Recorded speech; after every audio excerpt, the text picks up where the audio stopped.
L'actualité est sous tension dans les minutes que nous sommes en train de vivre puisque Donald Trump vient de prendre la parole de manière très solennelle en annonçant ordonner de tester les armes nucléaires américaines sur un pied d'égalité, dit-il, avec les autres tests qui ont eu lieu par d'autres puissances. Allusion évidemment à la Russie, peut-être à la Chine. Écoutez à l'instant le président américain. Les États-Unis d'Amérique possèdent plus d'armes nucléaires que tout autre pays. Cela a été rendu possible grâce à la mise à jour et à la rénovation complète des armes existantes au cours de mon premier mandat, pendant lequel j'ai reconstruit l'armée. En raison de leur formidable pouvoir destructeur, je détestais devoir m'occuper des armes nucléaires, mais je n'avais vraiment pas le choix. La Russie arrive en deuxième position et la Chine loin derrière en troisième position, mais elle rattrapera son retard d'ici 5 ans. En raison des programmes d'essai menés par d'autres pays, j'ai demandé au ministère de la Guerre de commencer à tester nos propres armes nucléaires sur un pied d'égalité. Ce processus débute immédiatement. Je vous remercie de votre attention. Et avec nous, Guillaume Roquette, Elisabeth Shepard-Selam, Xavier Giacomoni, Jean-Dominique Merchet, Samantha de Bendern et vous, Gallagher Fenwick. On est frappé évidemment par la solennité de cette allocution avec les drapeaux, un style un peu Ronald Reagan, années 80, guerre froide, en disant j'ordonne les essais maintenant. Effectivement, et au moment où la confusion se poursuit autour de ces déclarations, il prend ce ton solennel dans cette allocution qui est effectivement très travaillée. Là, c'est clair, ça n'est pas improvisé, c'est ce qu'il a décidé de dire, bien qu'il ait été, ces dernières 48 heures, contredit par les personnes même qui seraient en charge à la fois du développement et de la mise en œuvre de ces éventuels essais. Je pense à son secrétaire à l'énergie qui s'est exprimé dimanche. Je pense également au vice-amiral Correll qui est responsable de ce qu'on appelle le Stratcom. Donc ça, ce sont les forces de dissuasion américaines qui disent a priori non. Pas de détonation, pas d'explosion nucléaire. Jean-Dominique Merchet, vous suivez l'actualité, les événements militaires depuis si longtemps. Quand il dit « j'ordonne au département de la guerre », il a d'ailleurs renommé son département il y a peu, de tester nos armes nucléaires sur un pied d'égalité avec nos adversaires, et encore une fois, il pense à la Chine et à la Russie, il y a une dimension historique que lui veut donner. Oui, bien entendu, c'est un moment fort. Reste à savoir ce qu'il veut dire exactement par armes nucléaires. Est-ce qu'il veut procéder à des explosions nucléaires, des essais nucléaires, comme on en a fait dans l'histoire nombreux, ou est-ce qu'il veut tester des armes qui peuvent porter des armes nucléaires, ce que les Russes viennent de faire la semaine dernière avec 2 essais, le Bourevestnik et le Poséidon, et c'est une réponse directe à la volonté russe de se doter de nouvelles armes. Donc, est-ce que nous assisterons dans les prochains mois, voire les prochaines années, parce qu'il y a quand même des délais techniques, à un nouvel essai, c'est-à-dire faire exploser une bombe en souterrain aux États-Unis, dans le Nevada? Ça, la question reste ouverte, mais on ne peut plus l'exclure ce soir. Le dialogue des puissances, pardon, je ne veux pas être négatif à l'égard des experts, mais il y a des experts qui étaient pour les essais de Chirac, contre les essais de Chirac, qui nous ça ne sert à rien, ça sert à quelque chose. Ce qui est sûr, c'est qu'il dit aux Chinois et aux Russes, on se regarde dans les yeux à niveau d'égalité, même on est un peu au-dessus. Oui, et on se regarde dans une logique qui est une logique belliciste, puisque même si tout ça est effectivement un petit peu confus, vous le rappeliez à l'instant, c'est à son ministre de la Guerre qu'il a demandé de s'occuper de ces essais, alors que c'est pas eux qui sont chargés de ça, mais le département de l'énergie. Mais à la limite, ça c'est secondaire. Peut-être qu'on est en train de vivre un moment un peu historique où le fleuve est en train de revenir dans son lit. C'est-à-dire que les Américains, en l'occurrence Donald Trump, commencent à comprendre, à réaliser qu'il a face à lui, avec Vladimir Poutine, non pas quelqu'un avec qui on peut faire un deal, mais un homme belliciste, avec des visées impérialistes, vis-à-vis duquel les États-Unis doivent assumer leur rôle de puissance. Et si ça se confirme, ce serait vraiment un tournant dans le mandat Trump, même si celui-ci n'a commencé que depuis quelques mois. Alors on a 2 Américaines en plateau, 2 Américains, Gallagher Fenwick et vous, Elisabeth Shepard-Selam, vous êtes petite fille militaire. Est-ce que vous vous sentez embarqué quand vous avez votre président qui dit on est face à 2 puissances redoutables, notamment la Chine qui est la plus grande dictature de la Terre. Donc c'est très important que les démocraties se défendent face à la Chine et d'avoir un président qui dit « j'agis ». Alors, il y a 2 choses différentes. Il y a le j'agis et les essais nucléaires. Je pense qu'il faut séparer les deux. Pourquoi? Je pense que c'est bien que, et je reprends ce que disait Guillaume, que peut-être Trump s'est rendu compte que la Russie est plus un adversaire qu'un ami avec qui on peut faire du business.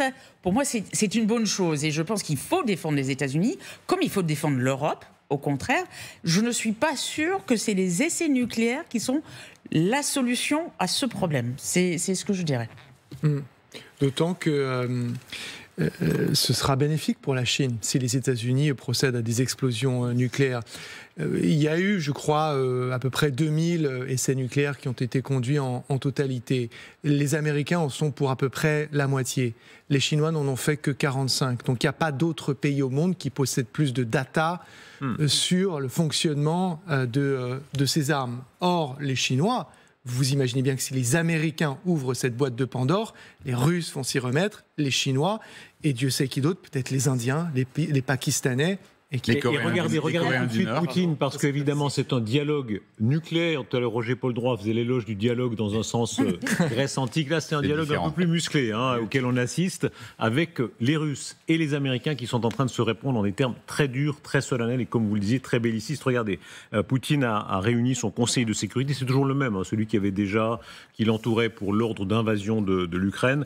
Et ce soir, il répond, ou plutôt ils se répondent l'un à l'autre à Trump.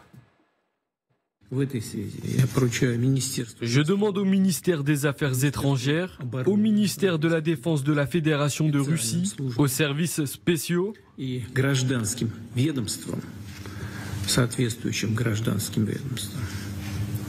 aux agents civils concernés de faire tout leur possible pour recueillir des informations supplémentaires, de les analyser au sein du Conseil de sécurité et de soumettre des propositions coordonnées sur le lancement éventuel des préparatifs d'essais nucléaires.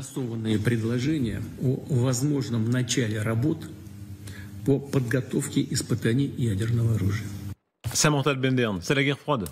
Écoutez, moi j'ai envie de calmer le jeu un petit peu. Alors d'abord, on va prendre les déclarations de Trump. Les déclarations de Trump, dans un environnement très solennel, c'est du copier-coller de ce qu'il a dit il y a une semaine. Il n'a rien dit de nouveau. Et la phrase la plus importante... Sinon, il n'a rien dit de nouveau. Il a dit... Il monte d'un cran. Qu'il veut commencer les... Il monte d'un cran et il a fait un test de vecteur, de missile, Minuteman, l'année dernière. Oui. Donc, non, mais attendez, laissez-moi finir ma phrase, s'il vous plaît. Le test de vecteur de Minuteman, il y en a eu 3 autres ou 4 autres cette année. Il y en a tous les ans. Ça, il faut le dire. On n'en fait pas toujours tout un plat. Ensuite, il a dit faire des tests nucléaires on an equal basis, à parité. Ça veut dire selon ce que feront les autres. C'est exactement ce qu'il a dit. C'est exactement ce qu'il a dit il y a une semaine. Et qu'est-ce que ça veut dire? Tout le monde se demande qu'est-ce qu'il veut dire. Eh bien, s'il veut faire comme les autres, il ne fera pas d'essais d'armes nucléaires. Il fera des essais de vecteurs. Ensuite, on va prendre ce que Poutine a dit. Poutine a dit, nous allons étudier la possibilité de mettre en œuvre des études pour voir si on peut faire des essais nucléaires. On est loin de l'essai. Mais il le dit avant Trump. Il le dit chronologiquement. avant Trump. Oui, il le dit avant Trump. Il le dit avant Trump. Mais pardon, Plateau, mais vous êtes en train de vous contredire. Vous nous avez dit pendant des mois, si je peux me permettre quand même, vous avez dit pendant des mois, ça ne se fait pas quand on est chef d'État de trop parler du nucléaire. Et vous disiez, Poutine, quand il le fait, sort de la règle. Et là, Trump le fait, et tout à coup, c'est pas important. Trump le fait.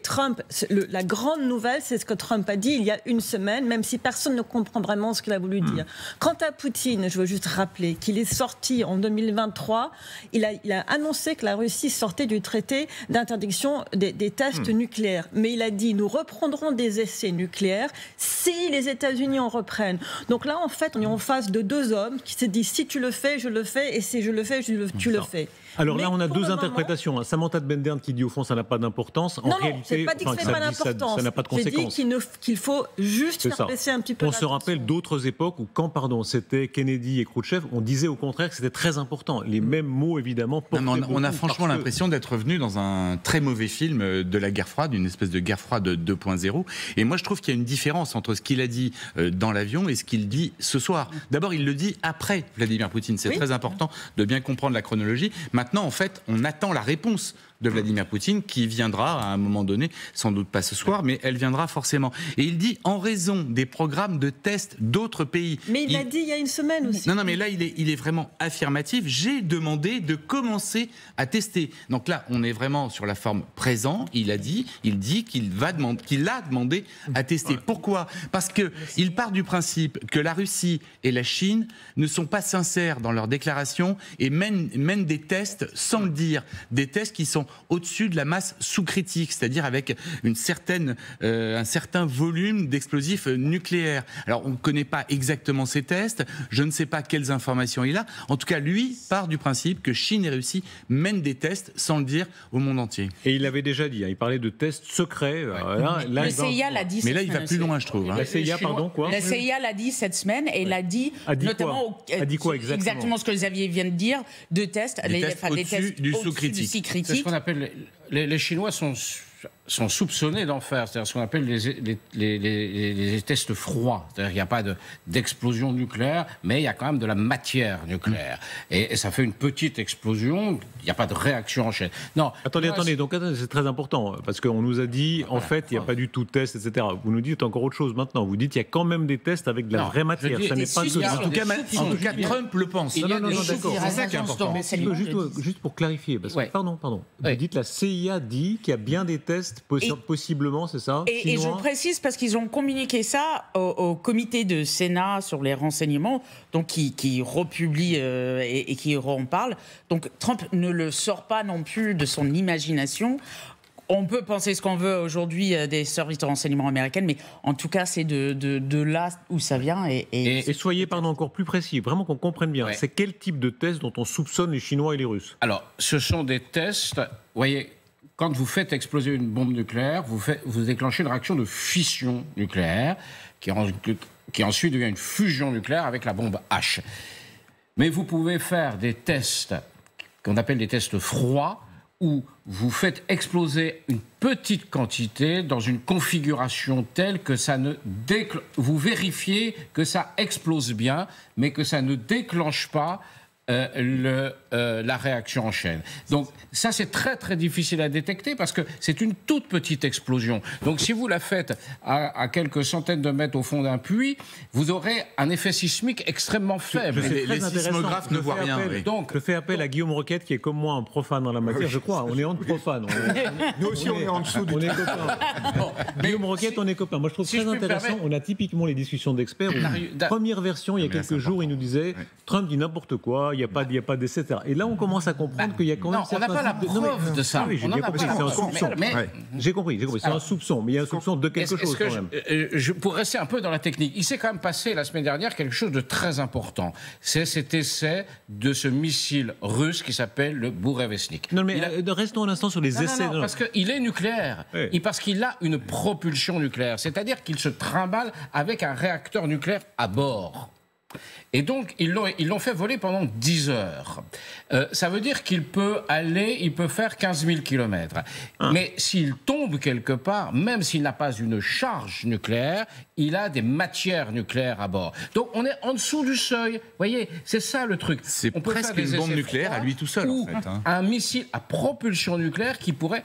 vous savez, si vous avez un engin nucléaire qui tombe quelque part, ça fait une énorme pollution, quand même. Donc, on est dans cette zone en dessous du seuil, mais où on commence à être dans le nucléaire. Guillaume, c'est exactement ça. Ce qui est intéressant, effectivement, c'est que ça s'agite sur deux fronts, si j'ai bien compris. C'est-à-dire, d'abord, on teste la fiabilité des vecteurs, c'est-à-dire des missiles, des trucs qui servent à transporter. Éventuellement, on met un moteur nucléaire dedans, comme ça peut faire 3 ou 4 fois le tour de la Terre, puisqu'il n'y a pas de problème de carburant.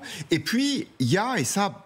Pour le coup, c'est peut-être ça qui est vraiment inquiétant, c'est que ce sont ces tests sur la matière explosive nucléaire elle-même. Et donc, ça veut dire quoi? Ça veut dire que si on les fait, c'est qu'on est en train d'avancer technologiquement et peut-être de passer à une nouvelle génération encore plus dangereuse, encore plus inquiétante. Parce que sinon, aujourd'hui, il y a les moyens technologiques nécessaires avec des mélanges d'informatique et de je sais pas quoi, de cyclotrons, là, je suis pas spécialiste de ça, mais qui permettent de simuler des explosions. Ce que fait la France, qui fait plus d'explosions en vrai depuis le départ du regretté Jacques Chirac. Donc, si on recommence à faire des explosions, même un peu souterraines, ça veut dire qu'on est en train d'essayer d'autres trucs. C'est ça, donc soyons extrêmement précis dans l'explication technique. Donc, il y avait ce qu'on nous a beaucoup dit, c'est-à-dire qu'il y a la simulation 100% informatique avec aucune matière réelle, et vous nous dites qu'il y a il y a de la matière réelle dans la simulation. Il y en a très très peu, mais il y a quand même Donc en France, il y a de la matière réelle.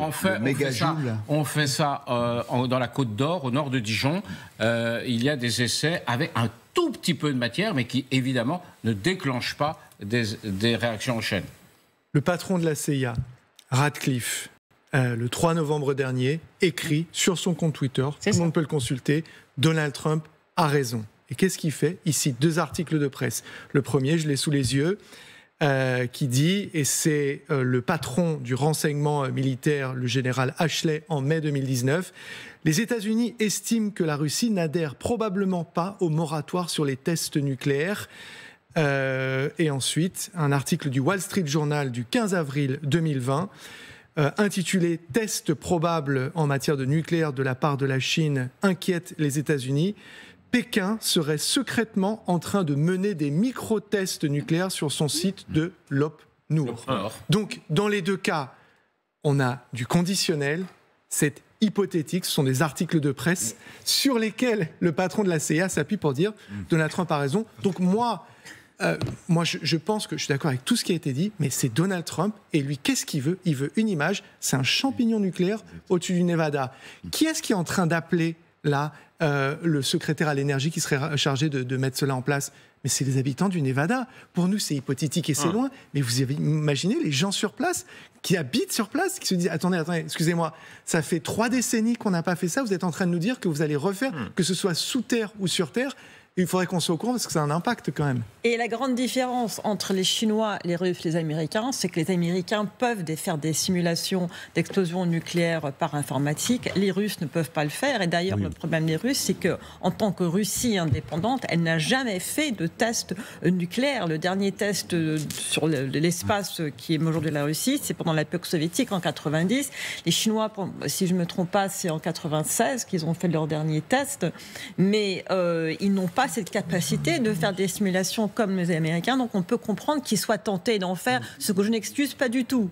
Mais pour eux, les enjeux sont en fait beaucoup plus importants. Donc si les beaucoup plus pour les Chinois finalement, comme disait Gallagher tout à l'heure, parce qu'ils ont pu faire 45 tests et au cours de ces tests, on acquiert des informations qui permettent de nourrir ensuite les tests sans explosion, ce que les Chinois n'ont pas réussi à faire. Écoutez, il y a un autre problème, les Coréens du Sud commencent à dire que la Corée du Nord pourrait très rapidement préparer un test nucléaire. Et là, on entre encore dans un autre domaine. Avançons vraiment dans le dialogue nucléaire qui est en train de monter très fortement entre la Russie et les États-Unis, puisque c'est Belousov, le ministre des Armées russe, qui va beaucoup plus loin encore ce soir dans le ton, disons, de paranoïa, chacun dira comme il voudra. Il accuse les Américains de penser même à une frappe préventive, vieille idée russe et soviétique que les Américains pourraient tenter une première frappe, et qu'ils cessaient à cela contre la Russie. Washington organise régulièrement des exercices de ses forces stratégiques. Le dernier exercice de ce type, visant à étudier les questions relatives aux frappes préventives de missiles nucléaires sur le territoire russe, a eu lieu en octobre.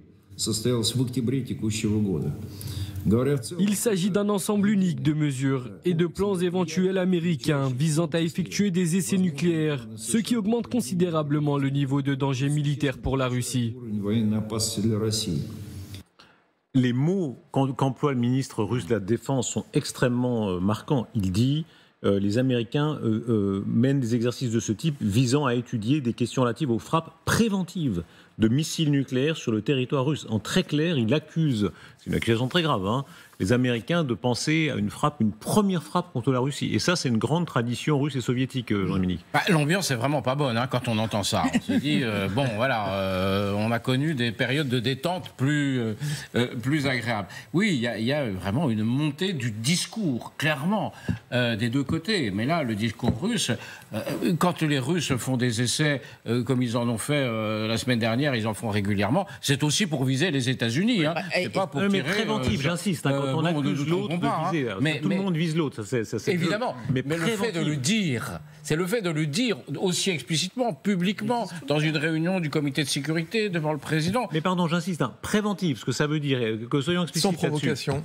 Ça veut dire que les Américains frapperaient en premier, donc il faut prévenir la prévention, il faut agir avant qu'eux n'agissent en premier. Et donc effectivement, c'est extrêmement tendu, très inquiétant. Maintenant, et j'abonde dans le sens de Samantha tout à l'heure, c'est vrai que Vladimir Poutine, dans sa formulation, il est plus dans quelque chose d'hypothétique. Je vous demande de me proposer des options pour éventuellement reprendre cela. Belousov est beaucoup plus catégorique. Il va d'ailleurs plus loin. Il nomme même le site géographiquement où ça va, où ça pourrait se tenir. Le scénario que je connais bien, le scénario de l'apocalypse dans lequel on a vécu beaucoup pendant la guerre froide, qu'il y aurait un jour une première frappe, parce que la dissuasion repose sur l'idée que personne ne va tirer le premier, parce que c'est trop fou. Mais pendant la guerre froide, on a beaucoup vécu dans cette idée. Mais on n'est pas à l'abri de ça, on est surtout, ce qui est dangereux en ce moment, c'est ces échanges de langage qui font monter la tension, et plus on est tendu, plus on est capable de commettre des erreurs. Vous savez, il y a eu un moment terrible pendant la guerre froide, après que l'avion sud-coréen a été abattu par les Russes, où un soldat russe a vu sur son écran ce qui ressemblait à 5 fusées qui partaient vers la Russie. Et il avait quelques minutes pour prendre une décision, pour informer ses supérieurs. Il savait que s'il informait ses supérieurs, eh bien, quelque chose de très très grave serait enclenché. Il ne l'a pas fait parce qu'il s'est dit, si les Américains nous attaquent, ce ne serait pas qu'avec 5 missiles. Mais si vous voulez, ce genre d'épisode, quand les tensions sont comme elles sont, est possible. Mais cette réunion du Conseil de sécurité, moi je l'ai regardée en entier, elle était presque comique, parce qu'on voyait Poutine qui arrive, qui dit bon, nous allons parler au ministère des Transports. Et puis à ce moment-là, le chef du comité de défense de la Douma dit ah non, moi je voudrais parler d'autre chose. Et il fait ah bon, vous voulez parler d'autre chose? De quoi donc voulez-vous parler? Et donc là, Volodine de la Douma commence à dire oui, nous devrions faire des essais nucléaires. Donc c'était une grande mise en scène, comme si c'était le Conseil de sécurité qui proposait à Poutine, en lisant leurs papiers tout bien préparés à l'avance. C'est toujours comme ça, c'est comme dans les entreprises. Il y a toujours un dashboard qui dit le directeur a une très bonne idée. J'aimerais vous soumettre une très bonne idée. En fait, c'est le directeur qui l'a soumise avant qu'on commence. Et ça faisait vraiment. Alors, je ne sais pas qui c'est qui a mentionné la phrase très mauvais film de guerre froide, mais ça faisait vraiment le très mauvais film de guerre froide. C'est comme ça que je l'ai vécu, oui. Voilà. Restons un instant sur cette idée que quelqu'un pourrait frapper le premier. Rappelez-vous, alors c'est pas dans le nucléaire, mais les États-Unis l'ont fait pendant la guerre d'Irak. C'est très audacieux. L'idée de guerre préventive qui chez nous n'existe pas. Personne n'imagine que la France puisse attaquer qui que ce soit en premier, ça je crois, à part de... Mais il faut rappeler, c'est cette idée que l'ennemi me menace et donc je m'accorde le droit de le frapper de manière cinétique avant que cette menace ne se matérialise. Ça se tient. C'est une théorie de la guerre depuis toujours, c'est pas quelque chose de complètement absurde. On a vu ce que ça a donné avec les Américains, notamment sur l'Irak et dans d'autres cas. Enfin, ça donne des résultats qui sont quand même, je dirais, très mitigés. Bien sûr, c'est un désastre et c'est un crime, mais je rappelle par exemple que face à l'Allemagne hitlérienne, il y a beaucoup de théoriciens qui disent si les Européens de l'Ouest avaient attaqué l'Allemagne en 36, 37, etc., ils auraient évité la guerre, vrai ou faux, mais voilà. Mais on ne sait pas ce qui s'est passé. L'Uchronie. Oui, je vais vous dire cette déclaration du ministre russe là, sur la menace de frappe préventive américaine, elle est presque rassurante parce que, honnêtement, qui peut croire à une chose pareille? Effectivement, les Américains, en d'autres temps, ont attaqué l'Irak, alors même qu'il n'était pas menacé par ce pays, c'est le moins qu'on puisse dire, mais ils étaient dans une espèce de délire des faucons conservateurs républicains. Mais là, c'est l'interlocuteur nucléaire par excellence, c'est-à-dire que c'est une frappe préventive, ça veut dire on déclenche l'apocalypse, on déclenche la fin du monde. Que M. Trump soit un peu vexé de voir que Poutine refuse de négocier avec lui, et donc il montre des dents et il fait des belles déclarations à la Maison-Blanche, mais de là être dans cette logique-là, moi je pense que c'est absolument pas crédible. Le souci, si vous voulez, c'est que vous êtes très rationnel et je le salue, mais n'oubliez pas que Vladimir Poutine est quand même très parano et que beaucoup des choses qui sont dites autour de cette table, qui peuvent nous paraître absurdes et irrationnelles, eux en sont convaincus. Donc cette idée de la frappe préventive américaine, qui est quand même nourrie par un passé qu'on vient de citer qui ne leur a pas échappé, probablement alimente une certaine dose de parano qui peut nous paraître farfelue. Mais la dose de parano, elle est aussi alimentée par ce qui se passe en Ukraine. Le premier plan de tout ça, avant la discussion nucléaire, c'est le fait que la Russie n'arrive pas à vaincre l'Ukraine depuis plus de 3 ans et demi. C'est ça le fond du dossier. Autrement, on n'en serait pas là à discuter des possibilités possibilité de reprise d'une guerre froide 2.0. Est-ce que la conversation qu'on a n'est pas révélatrice du saut des mentalités? Ici en Europe, on exclut la guerre préventive. Ça n'existe pas dans nos esprits. Aux États-Unis, il y a des néoconservateurs qui défendent l'idée qui n'est pas folle de leur point de vue, qu'un jour, il faudra faire la guerre à la Chine, parce que si on ne la fait pas, la Chine va être plus puissante et c'est insupportable. Et je vais rajouter, même dans les simulations qu'ils doivent faire, ça existe. Qu'il y a quelque part, je dirais pas, même pas d'aujourd'hui, mais dans l'histoire américaine depuis la guerre froide, enfin pendant la guerre froide et depuis, il doit y avoir une simulation quelque part sur qu'est-ce qu'on fait si on frappe. On tire les premiers. Ce qui est normal. Non, mais ce qui est normal dans le. Quelles sont les options? Ça ne veut pas dire que c'est quelque chose de probable. Ça veut dire que les responsables, les analystes militaires, notamment, leur responsabilité, c'est aussi de voir toutes les options possibles. En tout cas, regardez. Le résultat de tout ça, ce sont des exercices tous azimuts, pour l'instant du côté de la Russie, Belousov, qu'on a vu tout à l'heure, qui précise même où ça se fera. Il y a un petit côté, regardez, vraiment, on est très actifs, là, on vous dit, on parle même du terrain. Nous devons maintenir notre potentiel nucléaire, prêt à infliger des dommages insoutenables à l'ennemi, en toutes circonstances. La disponibilité des forces et des moyens sur le site d'essai de l'archipel de la Nouvelle-Zambie permet de mener à bien cette opération très rapidement. Regardons bien, leçon de géographie, première leçon, la Nouvelle-Zambie, qui est déjà de la Russie, dans l'Arctique. Samantha, vous qui êtes allé partout. Je suis pas allé là-bas. Il n'y a pas grand monde qui a dû y aller. Il n'y a pas grand monde qui va en Nouvelle-Zambie. Extrêmement surveillé. Mais de toute façon, leur polygone de tir est là-bas, donc ils peuvent le faire que là-bas. Ça n'a pas servi depuis plus de 30 ans, a priori, peut-être que ça a servi, d'après ce que dit Trump. Ils ont fait un test de Burevestnik, pas loin de la Nouvelle-Zambie, il y a quelques années, et il s'est craché, et justement, il a contaminé une partie du terrain à cause de son mini-réacteur nucléaire. Ça les inquiète pas trop, ça, la contamination. De toute façon, les tests de l'Union soviétique ont contaminé. Mais c'est pas. Alors, je sais pas, il y a quoi comme animaux là-bas? Des ours? Qu'est-ce qu'il y a en Nouvelle-Zambie? Qui parle de la Nouvelle-Zambie? Parce que les pauvres, regardez l'image. J'imagine que Anniva est partie faire du camping à un moment ou à un autre en Nouvelle-Zélande, parce qu'elle est vraiment allée partout. Qu'est-ce que vous voulez dire par là? Je la salue. Elle est vraiment allée partout dans la Fédération de Russie. Mais je crois que c'est fermé. La Nouvelle-Zambie, c'est fermé. Mais blague à part, il y a un caractère effectivement écocidaire à ces tests.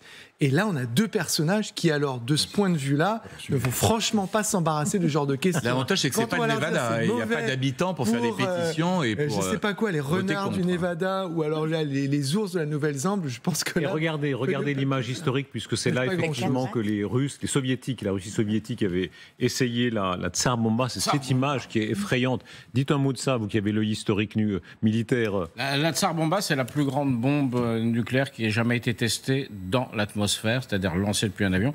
De mémoire, 100 kilotonnes, ou 60 kilotonnes, mégatonnes, donc quelque chose d'absolument, 50 mégatonnes, je crois, quelque chose d'absolument considérable. C'est la plus grande, 1961, je crois, et ça n'a, le choc a été terrible, quand même, parce que c'est une explosion. Et ensuite, les Russes ont dit, bon, on recommence pas, parce que vraiment... Regardez, ce champignon dont on dit qu'il faisait 60... C'est l'image que veut Trump, en fait. C'est ça qu'il veut, Trump, c'est montrer cette image à Vladimir Poutine. Si des essais se font aujourd'hui, ils sont souterrains. 60 km de haut, qu'on s'arrête juste un instant là, cette image-là. Oui, effectivement, c'est ce que j'ai lu dans la littérature, que le champignon montait jusqu'à 60 km de haut, que la bombe avait explosé assez haut dans le ciel, en fait. Elle n'avait pas touché terre, mais que c'est un traumatisme, parce que effectivement, c'est l'essai le plus massif qui ait jamais été fait dans cette zone, donc dans cette espèce de doigt là qui est au nord de la Russie et qui était en principe totalement inhabité. Et Aurélien Hamel, notre chef d'édition, qui ne se trompe jamais, me dit que les animaux qui se trouvent dans la Nouvelle-Zambie, les pauvres, parce qu'ils ont leurs petits-enfants, si j'ose dire, sont des oies, des renards polaires et des ours blancs. Voilà. Je parlais des ours. Santé, voilà. Vous n'étiez pas très loin. On est toujours, la Tsar Bomba, c'était également au-dessus de la Nouvelle-Zambie, qu'il avait fait exploser avec une onde de choc et fait 3 fois le tour de la Terre. Je ne sais pas si vous avez vu que, pas loin de Tchernobyl, on a repéré il y a quelques mois des animaux au pelage bleu. Et que ça a suscité un certain nombre d'inquiétudes sur les évolutions génétiques. Oui. Mais une chose qui est très ironique, c'est qu'à Poltava en Ukraine, il y a un musée de l'aviation avec des avions qui ont servi aux tests nucléaires soviétiques. Alors je ne sais pas si ce sont des avions qui étaient au-dessus de la Nouvelle-Zambie ou si c'était plutôt ceux qui faisaient les tests dans ce qui est aujourd'hui le Kazakhstan. Et puis vous avez des médailles qui sont données aux pilotes qui faisaient ces tests. Le problème, c'est que ces pilotes n'ont pas vécu très longtemps après ces tests parce que ils ont été quand même très contaminés. Les avions eux-mêmes sont contaminés. Vous pouvez visiter les avions, je les ai visités. J'espère que je n'ai pas été trop contaminée. Mais c'est un vrai héritage soviétique et une vraie fierté soviétique. Et ces avions sont fièrement exposés à Poltava en Ukraine aujourd'hui comme cet héritage de cet ancien empire. La logique